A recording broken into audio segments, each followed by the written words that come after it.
નમસ્કાર, હિન્દુસ્તાન કી ધરોહર અખબારના digital platform પર આપનું સ્વાગત છે। હું આપની સાથે સોનાલી મોરે વાત કરવી છે આજે પંચમહાલ જિલ્લાના ઘોઘંબા તાલુકાની કે ઘોઘંબા તાલુકામાં આઝાદીના 75 વર્ષ પૂર્ણ થયા। સરકાર આઝાદીનો અમૃત મહોત્સવ બનાવવાની પાછળ કરોડો રૂપિયાનો ધુમાડો કાઢી નાખ્યો, પરંતુ સરકારમાં બેઠેલા આજે સરકારી બાબુઓ નથી કહેવા, આજે ગિદ્દડો કહેવા છે। આ ગિદ્દડોને શરમ નથી આવતી કે ઘોઘંબા તાલુકાનું છેવાડાનું ગામ એવું માલુ ગામ અને આ જૂના માલુ ગામના નું જામોર ફળિયું, આ જામોર ફળિયામાં ગીતાબેન રાઠવા નામની મહિલાને 24 તારીખના રોજ પ્રસૂતિની પીડા ઉપડે છે અને આ મહિલાને પડતા વરસાદમાં ખાટલીનો સહારો લઈ ખાટલીમાં નાખીને તેને 2 કિલોમીટર સુધી દોરી જવાની જરૂરત જણાય છે। ફળિયાના લોકો ભેગા થાય છે અને આ ફળિયાના લોકો તેને પાણીના કોતરમાંથી લઈ ખાટલીમાં નાખી અને 2 કિલોમીટર સુધી દોરી લઈ જઈ અને એમ્બ્યુલન્સ સુધી પહોંચાડે છે। તો એવું તો કેવી સરકારનો વિકાસ છે કે આ સરકારે ફક્ત ને ફક્ત પોતાનો જ વિકાસ કર્યો। જાજરમાન પર ચાલનારા નેતાઓ, તમે એક આવા ગામડાઓના છેવાડાના રસ્તા જોવા માટે સ્થળ પર જાઓ તો ખરા, તમને ખબર પડે કે તમે સારા રોડ રસ્તાઓ પર ચાલતા હો છો અને રોડ રસ્તા ખરાબ હોય તો તમને તમારા મણકાઓમાં પ્રોબ્લેમ થઈ જતી હોય, એટલા દુઃખ અને તકલીફની પીડા સહન કરો છો, તો પછી આવા વ્યક્તિઓની શું હાલત થતી હશે। ધિક્કાર છે આવી ડબલ એન્જિનની સરકાર કે જે સરકારને આવા સેન્સિટિવ સમયમાં પણ એક મહિલાને ખાટલીમાં નાખીને 2 કિલોમીટર સુધી દોરીને લઈ જવી પડતી હોય તો સાની ડબલ એન્જિનની સરકાર અને સાનો વિકાસ। આ નેતાઓએ ફક્ત ને ફક્ત પોતાનો જ વિકાસ કર્યો હોય તેવા દ્રશ્યો સામે આવી રહ્યા છે। જી હા, આ દ્રશ્યો એટલા બધા દયનીય છે કે આ મહિલાને જ્યારે પ્રસૂતિની પીડા ઉપડે છે અને આ પીડા સમયે વરસાદ પણ ચાલુ હોય છે, છતાં એ વરસાદમાં છત્રી ઉપર ઓડાળી ખાટલીમાં નાખી અને પાણીના કોતરમાંથી મહિલાને 2 કિલોમીટર સુધી ચાલીને 108 એમ્બ્યુલન્સ સુધી પહોંચાડવી પડે છે। સ્થાનિક તંત્રના માં બેઠેલા આ ગિદ્દડોને વારંવાર રજૂઆત કરવા છતાં આ ગિદ્દડોએ તેના રોડ રસ્તા ન સુધાર્યા। તે એક જંગલનો વિસ્તાર છે અને આ જંગલના વિસ્તારમાં ત્યાંનું જે સ્થાનિક તંત્ર છે એ સ્થાનિક તંત્રને વારંવાર રોડ રસ્તા બનાવવા માટે રજૂઆતો કરવામાં આવી, પરંતુ આ ગિદ્દડો ક્યારે કોઈનું સાંભળ્યું નથી।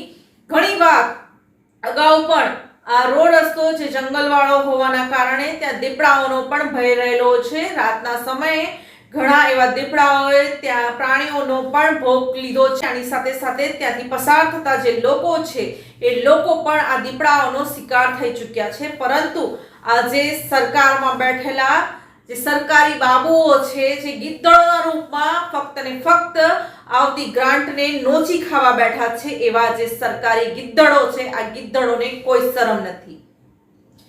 જો આ વખતે ત્યાં રોડ રસ્તો ન બનાવવામાં આવે તો ત્યાંની જે જનતા છે એ જનતાએ સરકારમાં ચૂંટણી સમયે મતદાન ન કરવા માટે અને ચૂંટણીનો બહિષ્કાર કરવા માટેની પણ ચીમકી ઉચ્ચારી। સરકારને આપણે એટલું જ કહેવું છે કે આજે તમારી સરકારમાં સરકારી જે ખુરશીઓ સંભાળીને બેઠા છે એ વ્યક્તિઓના કાન આમેળી અને તમારે આ સરકારી બાબુઓને કહેવાનું છે કે તમે આ એવી જગાઓ છે કે જ્યાં 20મી સદી અને ટેકનોલોજીના સમયમાં 108 જેવું સાધન ન પહોંચી શકતું હોય તો તમારો વિકાસ નહીં, વિનાશ થવા પર આવ્યો છે, જેના કારણે જે જનતા છે એ જનતા પણ ખૂબ રોષે ભરાઈ છે।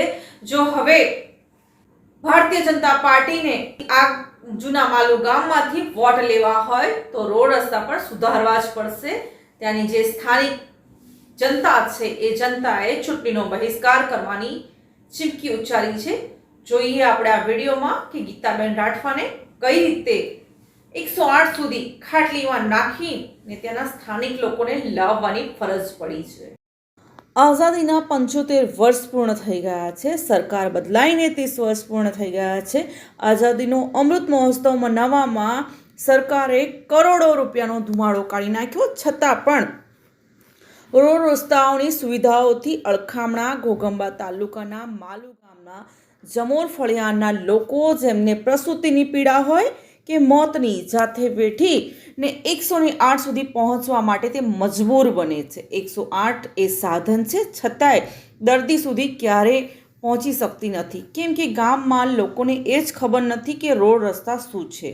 રોડ રસ્તાના નામે ફક્ત ભરાયેલા પાણીના કોતરો જોવા મળે છે ને કોતરોમાં ઘૂંટણસમા પાણીમાંથી દર્દીને ખાટલીનો સહારો લઈ ને ફળિયાના લોકો 108 સુધી પહોંચાડવા માટે મજબૂર બને છે. જૂના માલુ ગામના જમોર ફળિયાની મહિલાને હોસ્પિટલ પહોંચાડવા માટે ખાટલીનો સહારો લઈને ખાટલીમાં નાખી ને 108 સુધી પહોંચાડવા માટે 2 કિલોમીટર ચાલીને લાવવી પડી. મુખ્યમંત્રી ભૂપેન્દ્રભાઈ પટેલ અને તેમના વિકાસના ખોખલા દાવા કરતી ડબલ એન્જિનની સરકારે તો વિકાસના નામે જ ભોપાળું વાળી નાખ્યું છે.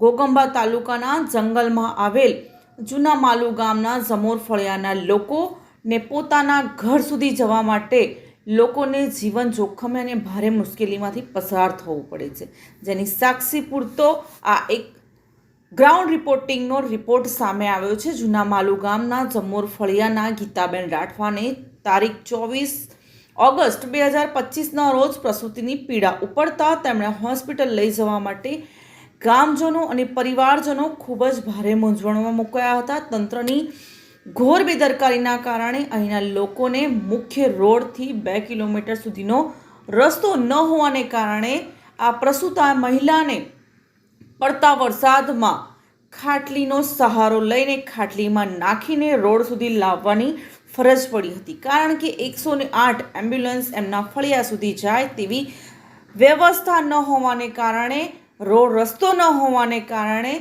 છેલ્લા કેટલાય વર્ષથી, કેટલાય સમયથી લોકોને ભારે હાલાકીનો સામનો કરવો પડે છે. જ્યારે સ્થાનિક લોકોનું જો માનીએ તો અહીંના સ્થાનિક સત્તાધીશોને અનેક વખત મૌખિક અને લેખિત આ લોકોએ રજૂઆત કરી હોવાનું જાણવા મળે છે, છતાં પણ આ દિન સુધી રસ્તો બનાવવામાં આવ્યો નથી. જ્યારે પણ ગામમાં કોઈ બીમાર પડે તો તેને સારવાર માટે ઘોગંબા લઈ જવા પડે છે, પરંતુ ઘોગંબા ગામમાં જવાનો મુખ્ય રોડ સુધીનો આ 2 કિલોમીટરનો રસ્તો અહીંના લોકો જીવના જોખમે પસાર કરે છે.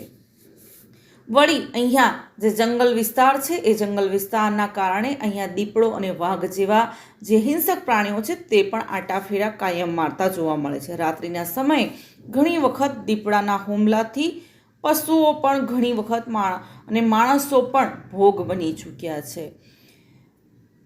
ચોમાસા દરમિયાન આ રસ્તા પરથી જવાનું ખૂબ જ મુશ્કેલી ભર્યું સાબિત થઈ જાય છે. તેમ છતાં અહીંના લોકોની મજબૂરી કોઈ જ સમજવા માટે તૈયાર નથી તેવું લોકો જણાવી રહ્યા છે અને અનેક વખતની રજૂઆત કરી છે, પણ રસ્તાની સમસ્યાનો કોઈ જ ઉકેલ ન આવતા લોકોમાં તંત્ર પ્રત્યે ભારે રોષની લાગણીઓ જોવા મળી રહી છે અને આગામી સમયમાં મતદાન કરવાને બહિષ્કાર કરવાની ચીમકી ઉચ્ચારી રહ્યા છે.